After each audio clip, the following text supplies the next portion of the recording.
자, 프로그램 개발과 평가. 이번 시간에는 3절 프로그램 설계에 대해서 다룰 예정입니다. 자, 설계 시에 고려해야 될 점이 첫 번째 주제인데, 사실 이게 굉장히 포괄적인 얘기들이어서 사회복지 프로그램은 앞으로 이제 프로그램이라는 단어가 나오면 사회복지가 그냥 생략된 거라고 보면 됩니다. 사회복지 프로그램과 프로그램을 구분하지 않고 이거 뭐 매번 쓰기가 그러니까 사회복지는 생략된 거라고 보면 됩니다. 사회복지 가치에 근거해서 설계되어야 한다고 표현되어 있는데요. 자, 사실 사회복지 가치라는 게, 자, 앞에 화면 다시 한번 가보면 사회복지 가치에 근거, 여러분들이 사회복지 실천론에서 주로 많이 다루고 또 윤리와 철학 과목에서도 많이 다루고 있는 주제인 건데, 이게 뭐 1번, 2번, 3번 그리고 끝, 이렇게 정리가 될 수 있는 내용은 아닌 만큼 여러 가지를 담고 있고, 하나하나 보자면 또 이게 굉장히 세부적인 내용까지 들어갈 수 있지만, 하여간 우리가 프로그램 만들 때 가치에 근거해야 된다는 얘기인데요. 이게 물론 프로그램만 그런 건 아니죠. 사회복지 실천 모든 활동이 여기에 근거해야 되는데, 그 근거를 한두 가지만 살펴보려고 합니다.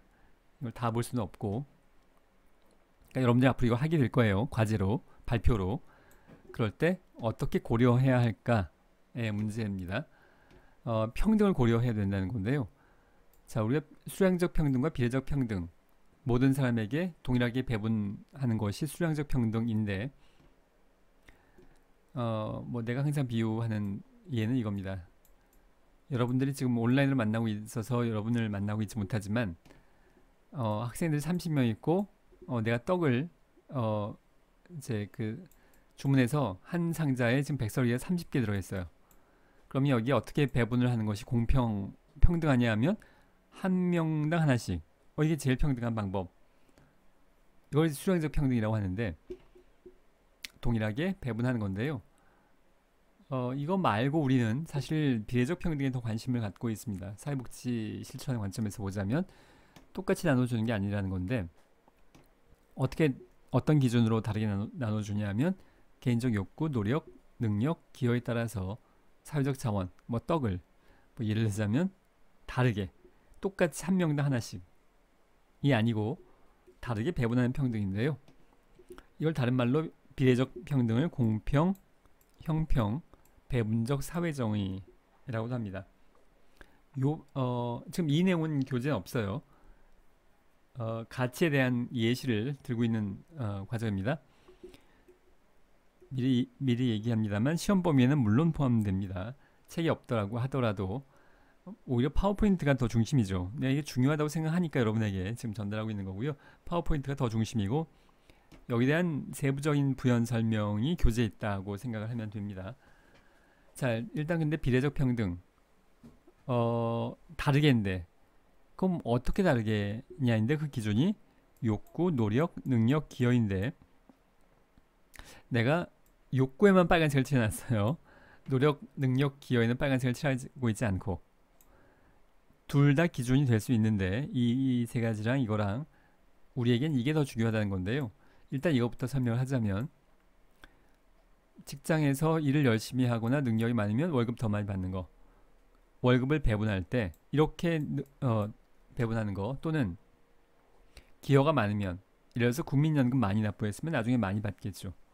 기여금이 많으면 돌려받는 금액도 많는, 이런 형태는 사실 사회통념에 부합합니다. 그러니까 떡을 똑같이 나누어 가지는 것이 아니라, 이 떡을 저기 가서 그 가게에서 그 학생 한 명이 가서 이렇게 배송 대신에 이 수고를 해왔어요. 그러면 한 덩어리 좀 더 받을 수 있는 거 아닌가요? 그게 이제 노력, 능력, 기여에 의한, 다른 학생들은 하나씩 받는데 편하게 앉아있다가 이 친구가 가게 가서 그걸 사왔어요. 무겁게 들고. 그래서 하나 더 받는 거. 뭐 그렇다면 이게 그 내용인데, 개인의 욕구는 방향이 다릅니다. 우리에게는 이게 훨씬 더 중요한 건데요. 예를 들자면 전신마비 장애인,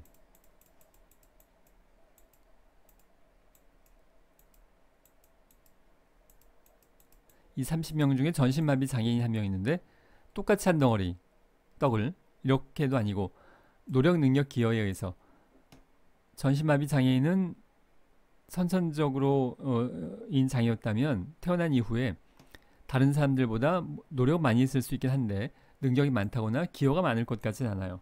세금을 많이 낸 것도 아니고 그럼에도 불구하고 우리는 욕구에 근거해서 보통 사람들보다 더 많은 배분을 합니다. 이게 욕구에 의한 비례적 평등의 개념이에요. 이분이 직접 그러니까 보통 사람들과 똑같이 여기에도 서비스 하나, 여기도 서비스 하나가 아니라 여기에 더 많은 욕구가 있기 때문에 더 많은 자원과 서비스를 배분한다는 얘기고요.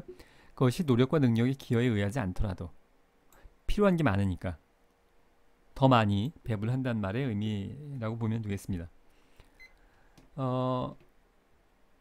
떡을 나눌 때도 비례적 평등을 적용을 하자면 욕구에 의한 비례적 평등을 적용을 하자면 지금 이 30명 중에 어떤 학생은 그 전날 고기 뷔페 갔다 와서 그 후회하고 있습니다. 지금 또 다이어트 실패했네 그러면서 후회하고 있는 상황인데 떡을 굳이 그러니까 떡이 그걸 줘도 안 반가워요.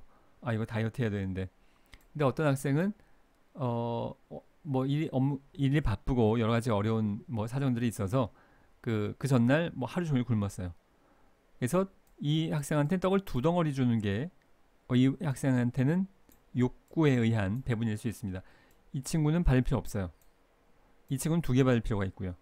자, 그런 게 개인의 욕구에 의한 비례적 평등의 의미여서 우리는 수량적 평등이나 노력 능력 기여에 의한 평등보다는 욕구에 의한 평등에 초점을 사회복지 실천은 더 관심을 가지고 있고요.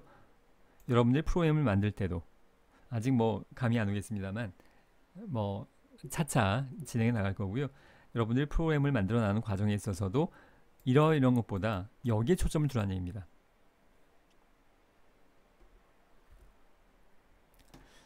내가 다른 과목을 진행할 때도 많이 쓰는 사진인데요. 지금 이 아이들이 미국 상황인 것 같고요. 야구장 티켓을 구입할 돈이 없어서 아이들이 펜스 바깥에서 야구장을 구경하고 있는데 키가 작으니까 아이들이 뭐에 올라서 있어요. 똑같이 하나씩 줬습니다. 근데 이 아이는 여기는 야구장을 구경할 수 있으니까 기분 좋게 팔을 들고 있는데 이 아이는 뒤통수이지만 아마도 시무룩해 있는 것 같아요. 팔을 안 올리고 있습니다. 안 보이니까. 이 아이는 필요가 없어요.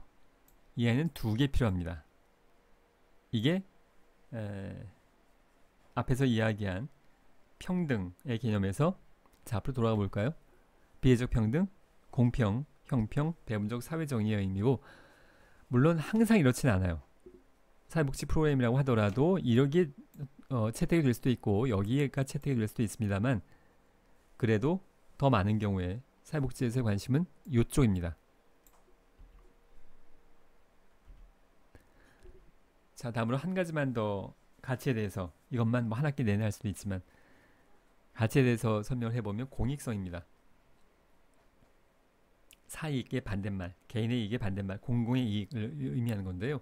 공동체의 구성원으로서 타인에 대한 복지 향상을 목적으로 하고 사회의 바람직한 변화를 추구해야 하는 것 이겠고 자기 자신 또는 가족, 특정 개인이나 집단의 영리를 목적으로 해서는 안 된다라는 건데요. 이제 과거에 이 과목을 내가 여러 번 진행을 해왔었는데 그걸 진행을 하면서 사례 중에 하나가 이런 제목이었습니다. 정확하게 이 제목은 아니었던 것 같은데 내용은 요거였었어요. 제주도에 그 학생이 제주도 출신이었던 것 같습니다. 그래서 제주도의 감귤 농장에 수학 처리되면 뭐 굉장히 바쁜 모양이에요. 어렸을 때부터 그렇게 보고 자란 것 같습니다. 그래서 바쁘니까 자원봉사자들이 이건 이제 볼런티어를 쓴 겁니다. 자원봉사자들이 이 수학을 지원하는 프로그램을 만들면 좋겠다. 그래서 이걸 프로그램으로 만들어서 발표를 했는데요. 내가 첫 번째 들었던 질문, 궁금한 점은 뭐였냐 하면 이게 공익성에 부합하느냐입니다. 분명히 도와주는 건 맞는데 이걸 공익에 부합하는 자원봉사와 사회복지 프로그램이라고 할 수 있냐면 이 수학의 이익이 생기면 이 농장주가 그 수확을 다 확보하게 되겠죠. 자원봉사자가 일손 도와주면 여기에 이익을 도와주는 겁니다. 이게 무슨 공익이냐는 거죠. 이건 사적 이익에 속하죠. 비유하자면 그 대기업, 우리가 뭐 들으면 알 수 있는 그 대기업에 여기도 엄청나게 바쁘겠죠. 그 지나가다 보면 본사에 뭐 밤 10시, 12시까지 불 켜져 있고 일하는 것 같이 보이는데요. 굉장히 바쁠 겁니다. 재벌 기업들이. 바쁘니까 그럼 우리가 사회복지 차원에서 이 사람들 바쁘니까 우리가 자원봉사를 도와주자. 이게 무슨 사회복지냐는 겁니다. 우리는 공익에 해당해야 돼요. 사회적 약자를 돕는 건 공익에 해당되죠. 근데 사회적 강자, 뭐 최소한 약자는 아닌 이런 대기업이나 여기를 돕는 건 돕는 거지만 이건 사회복지의 취지와 부합하지 않는다는 것의 의미입니다. 자, 그래서 우리가 추구하는 가치, 지금 다룬 건 딱 두 가지인데요. 비례적 평등 그리고 공익성. 여기에 부합해서 여러분들이 사회복지 프로그램을 기획해 나가야 된다는 것의 의미입니다. 앞으로 과제로. 자, 그 다음 이건 이제 교재 21페이지에 나와 있는 내용들이고요. 자, 양과로 이번에 프로그램 설계를 위해서 필요한 모든 정보가 확보되어져야 하는데 뭐 이게 모든은 불가능하죠. 가급적이면 좋을 것 같습니다. 가급적 뭐 많은 요 정도가 적절한 표현이라고 보여집니다. 좋은 프로그램, 유용한 프로그램이 되기 위해서는 먼저 문제와 문제 원인에 대해서 정확하게 파악을 해야 되겠고 목적과 목표 설정이 명확히 되면 이를 달성하기 위해서 구체적인 개입 방법을 선택해야 하는데 이를 위해서는 개입 이론과 개입 방법 이게 1, 2, 3, 4 뭐가 딱 정해져 있는 게 아니라 여러분들 사회복지학을 전공하면서 다루게 되는 모든 걸 다 포함하겠고요. 사회복지학에서 다루지 않는 그 외의 여러 가지 모든 사람과 관련된 사람을 돕는데 쓰여질 만한 모든 이론과 기법은 다 적용이 되는 거라고 볼 수 있겠는데 뭐 하여간 이러한 개입 이론과 개입 방법에 대한 정보가 가급적 많이 지금 장애인 클라이언트를 도우려고 하는데 알고 있는 방법이 A 딱 한 가지예요. 사회복지사가 여기 사회복지사인데 사회복지사 할 줄 아는 게 A 하나밖에 없어요. 장애인 클라이언트가 여러 그 클라이언트의 개인적인 상황, 장애 정도, 장애 등급, 장애 등급은 폐지가 되었습니다만 장애 정도 여러 가지 상황이 있음에도 불구하고 도와달라고 찾아오는데 할 수 있는 게 A 하나예요. 그러면 모든 클라이언트에게 A 하나만 적용을 하겠죠. 사회복지사가 할 수 있는 게 A와 B와 C 또는 클라이언트의 욕구에 맞춰서 새로운 걸 만들어낼 수 있다면 여기에 근거해서 보다 많은 서비스를 제공할 수 있을 텐데 할 줄 아는 경우가 하나밖에 없어요. 그러면 뭐 어떤 클라이언트가 와도 여기 다 집어넣으려고 하겠죠. 클라이언트의 욕구가 뭐이던 간에 적합하던 적합하지 않던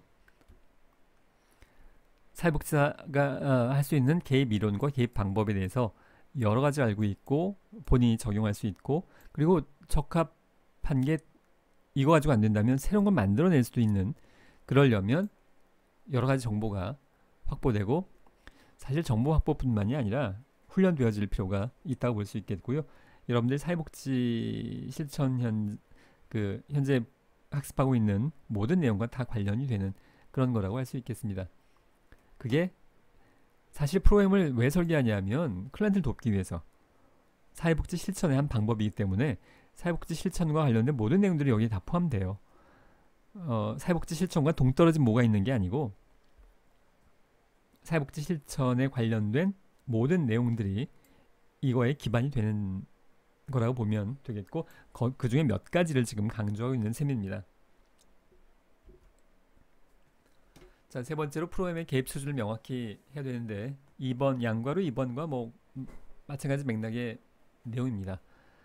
프로그램의 개입 수준은 문제 양상이나 욕구 수준에 따라서 적합하게 개입되어져야 하고 사회복지사 알고 있는 거 하나만 막 강요하지 말고 문제 해결을 위한 자원이나 기술적 요소와 정치적 요소, 가치지향적 관점 등에 따라서 다양하게 정의되어질 수 있습니다. 다시 한번 정리하면 여기서 고려해야 될 점, 이 사회복지 프로그램이 사회복지 실천의 한 방법이기 때문에 사회복지 실천함에 있어서 필요한 모든 걸 다 고려해라, 뭐 그런 의미로 보면 되겠고요. 다른 여러 과목에 나오는 내용을 다 기반으로 합니다. 자, 프로그램의 설계 단계를 살펴볼 텐데요. 교재로는 22페이지에 가면 이제 그 반괄호 1번부터 6번까지가 있는데, 반괄호 1번의 문제 분석 및 욕구 사정은 우리 교재의 5장에 해당합니다. 그리고 대상자의 선정은 6장에 해당이 되겠고요. 가설 및 목적과 목표의 설정은 7장, 그리고 프로그램의 구체화는 8장에 해당이 돼서 우리가 앞으로 8장까지 그 진도를 나갈 예정인데, 거기에 관련된 내용이라고 보면 되겠고요.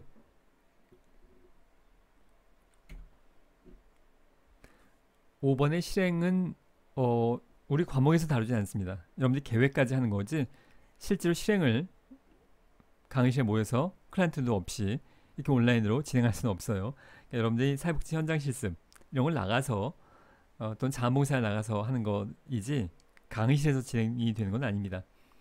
실행을 전제로 계획하는 것이 우리의 그 과정이에요. 실행을 안 했으니까 평가도 물론 제대로 못합니다만 평가에 대한 계획까지는 가능하죠. 실행을 안 했으니까 제대로 된 평가가 나올 수는 없지만 평가를 어떻게 할지에 대한 계획은 물론 우리 계획 안에 포함되어져야 합니다. 우리가 앞으로 실행을 이러이러하게 했을 때 끝난 다음에 평가를 이러이러하게 하겠다라는 평가에 대한 계획은 다룰 예정이겠고, 이 평가 부분은 교재는 3부에 더 많이 나와 있는데 그 우리가 여기까지는 평가는 깊게 다루지 않을 겁니다. 그리고 이것은 사회복지 조사론에 해당하는 내용이기도 합니다. 그러니까 5장 실행과 평가는 이번 학기에는 크게 다루지 않아요. 자, 다음으로 프로포절에 대해서 살펴볼 텐데 이건 교재에 없는 내용입니다. 이제 책은 아직 첫 번째 주에 여러분 책이 준비가 됐을지 모르겠습니다만 그 책은 일단 닫아도 되고요. 프로포절에 대한 이해, 우리가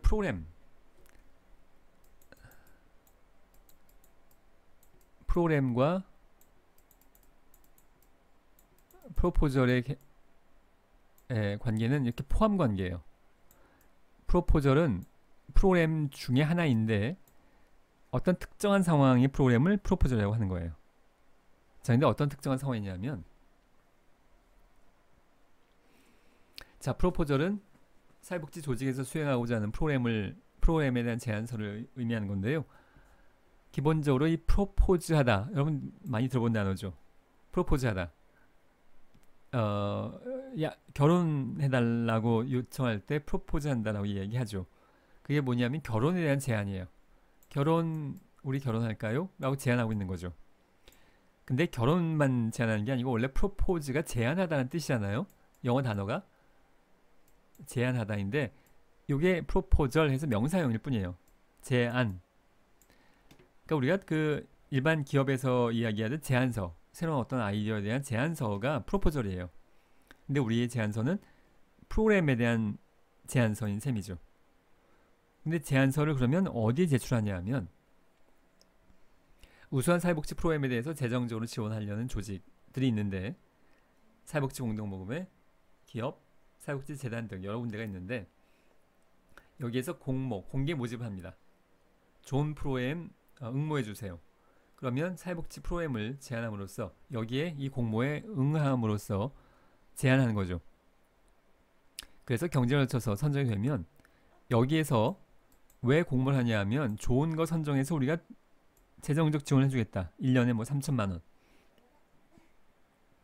그래서 경쟁을 거쳐서 선정되면 3천만 원을 지원을 해주는 겁니다. 자, 공동모금회, 우리가 이제 앞으로 그 과제를 공동모금회 기준으로 할 건데요. 공동모금회 프로포절 기준으로. 자, 공동모금회가 있다고 한번 가정을 해보겠습니다. 공동모금회는 모금을 해서 사회복지기관에 배분하는 게 목적이에요. 근데 그 배분한 방법 중에 하나가 프로포절인데, 공동모금회 입장에서는 이제 공고를 냅니다. 공모를 해요. 자, 우리 공동모금회에 제안을 해주세요. 제안, 프로포절. 사회복지 프로그램을 제안해주세요. 그러면 우리가 심사해서 좋은 우수한 프로그램에 대해서 1년에 3천만 원씩 지원해 주겠습니다 라고 공고를 해요. 그럼 사회복지기관 A, 사회복지관 B, 사회복지관 C가 전국에 뭐 수천 개 이상이죠. 재활동센터만 한 4천 개 되니까 수만 개의 사회복지기관들이 이걸 보고 응모하는 겁니다. 프로그램 만들어서. 그걸 우리가 제안하다라는 의미의 프로포즈라고 하는 겁니다. 이 과정을. 그래서 여러 수백 개 기관이 제안을 하죠. 계획해서 제출하는 겁니다. 그렇게 그 중에서 그러면 이걸 다 지원할 수는 없으니까, 그리고 의미도 없죠. 우수한 걸 심사해서 300개가 지원을 했는데 그 중에 30개만 뽑아서 3천만 원씩 우리가 지원하겠습니다. 공동모금에는 이렇게 배분하는 게 목적이에요. 그래서 사회복지관 A, B, C 입장에선 평소에 3천만 원의 재정으로 자기가 하고 싶은 프로그램을 할 기회는 굉장히 어렵습니다. 현실적으로 뭐 사회복지기관에서 돈이 막 그냥 펑펑 남아돌지 않아요. 개별 사회복지사가 3천만 원의 예산을 집행하기는 쉽지 않아요. 그래서 이런 기회에 제안을 하는 겁니다. 여기 입장이 되어보면 평소에 굉장히 훌륭한 프로그램을 좋은 프로그램을 하고 싶었던 게 있어요. 근데 돈이 없어서 못하고 있었던 건데요. 이런 기회에 여기에 제출해서 심사 과정 거쳐서 당선되면 3천만 원을 지원받는 겁니다. 우리가 이 과정을 외래어로 프로포절이라고 표현을 해요. 근데 이 프로포절은 이런 특정한 상황인데 내용은 프로그램인 겁니다. 사회복지 프로그램을 제안하는 걸 프로포절이라고 하는 거예요. 여러분들이 사회복지기관의 미래에 사회복지사로서 이제 근무를 하게 되면 이 프로포절의 상황은 분명히 업무로서 진행을 하게 될 겁니다.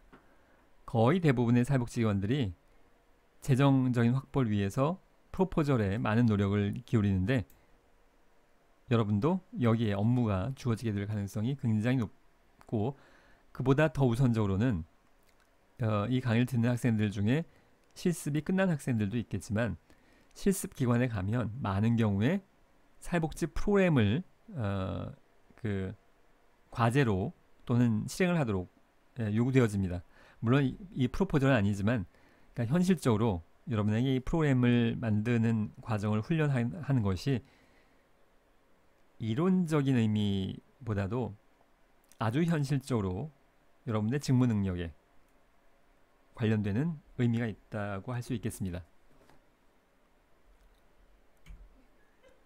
자, 이 프로포즈를 그러면 공모를 누가 하냐면 제일 대표적인 거는 공동모금회입니다.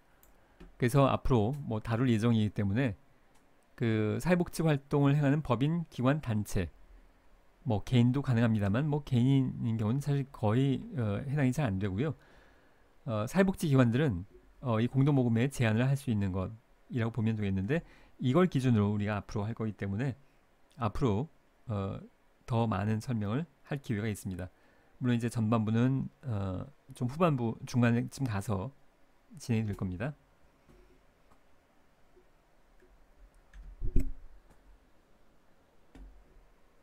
자, 프로포즈를 공모하는 기관들은 사회복지 공동모금회 말고도 사회공헌 기업들, 그러니까 아산복지재단 같은 경우에는 현대그룹에서 만든 복지재단인데요.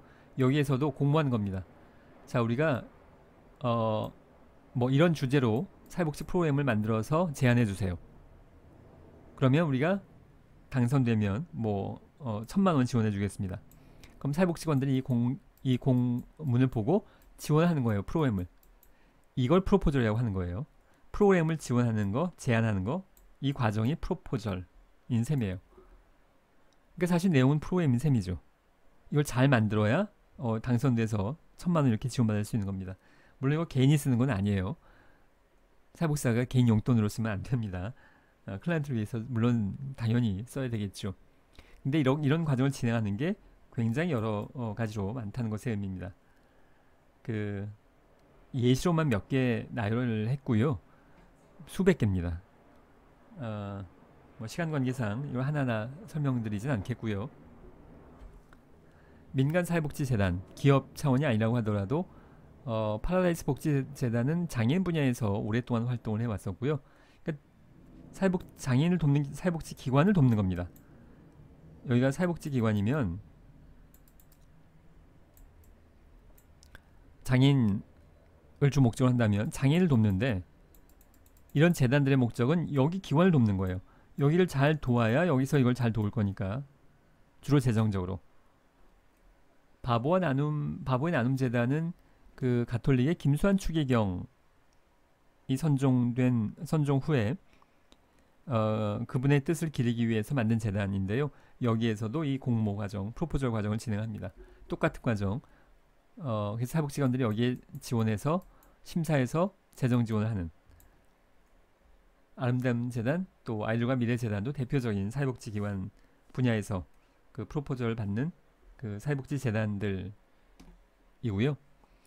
이것도 역시 수백 개까지는 아니어도 수십 개 이상 됩니다.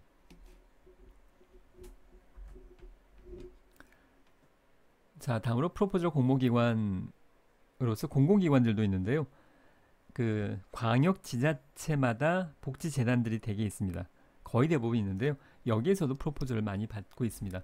그래서 여러분들이 사회복지사로서 사회복지기관에 근무할 때 재정적인 확보를 위해서 공동모금회, 기업, 민간재단, 공공기관 여러 군데 프로포절을 제출하는데, 그게 결국 프로그램을 잘 만들어서 제안하는 겁니다.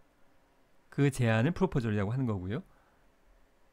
그래서 여러분들이 이 프로그램을 잘 만들면 나중에 사회복지사로서 그 재정 확보를 잘하는 유능한 사회복지사로 인정받게 될 겁니다. 자, 프로포절의 장단점을 마지막으로 볼 텐데요. 장점을 살펴보면 클라이언트를 위해서 질 높은 다양한 서비스를 제공할 수 있습니다. 이 사업은 시간 관계상 나중에 설명할 기회가 있을 것 같고요. 내가 현장에 있을 때 이제 제안해서 재정 지원을 받았던 건데요. 그 당시에 삼성전자의 작은 나눔 큰 사랑의 경우에는 재정 지원 금액의 크기가 컸었어요. 한 8천만 원 지원 받았습니다. 지금 기억에. 그래서 결국 클라이언트한테 많은 서비스를 제공할 수 있었죠.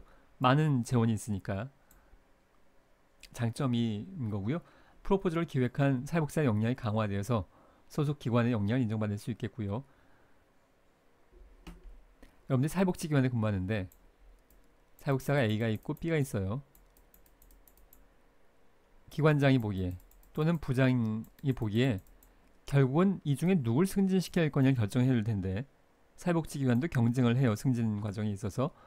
지금 A 복지사와 B 사회복지사가 있는데, A 복지사는 프로포절에 막 1년에 몇 억씩 당선돼서 재정을 지원받아와요.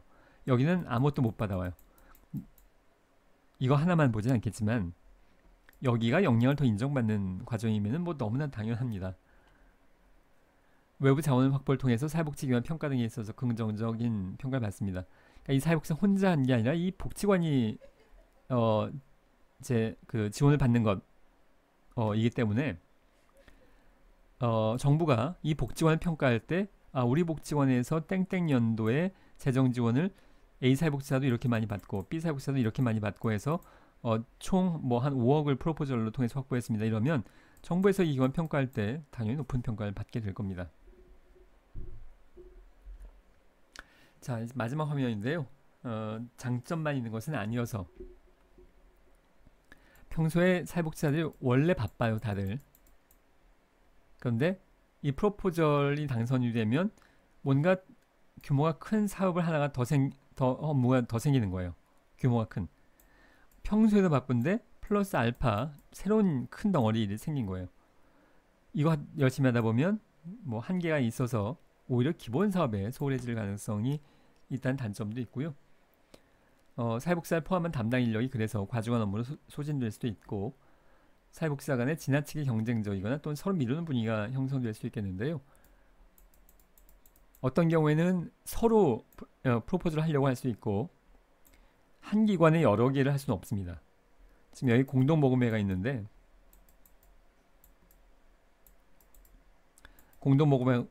이 복지관에서 10명의 사회복지사가 하나씩 다 지원을 했어요. 이건 참 곤란하죠. 수백 개 기관이 지원하는데 한 기관에서도 10개씩 신청을 하면 이건 곤란해요. 내부 정리해서 하나만 하도록 되어 있습니다. 그래서 어떤 땐 서로 하겠다고 할 수도 있고요. 어떤 땐 서로 미뤄요. 왜냐하면 탈락하면 좀 민망하니까. 이 경쟁률이 심해요. 뭐 10대 1은 아주 기본입니다. 9개 기관은 탈락해요. 근데 했다가 탈락하면 좀 민망하죠. 서로 안 하겠다고 할 수도 있습니다.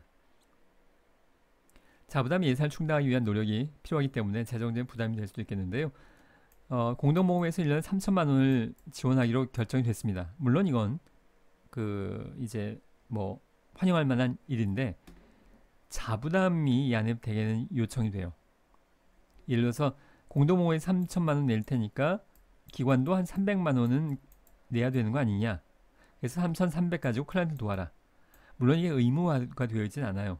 근데 일반적으로 자부담을 어느 정도는 하게 마련, 그렇게 계획을 합니다, 되게. 그러니까 복지관 입장에선 3천만 원 받는 건 좋은데 이게 무슨 뭐 영리회사처럼 우리 돈이 되는 게 아니라 이건 다 클라이언트한테 쓰여지는 돈인데 여기에 자부담도 포함이 되어야 되기 때문에 재정적으로는 물론 클라이언트에게 다 쓰여지는 거니까 좋은 일입니다만 요거라도 자부담을 해야 되는 게 부담이 될 수 있는 측면도 있다는 단점이 있습니다. 자, 이번 시간 여기까지 하도록 하겠고요. 예, 그 다음 주에 에도 이렇게 진행을 하도록 할 예정입니다. 수고했습니다.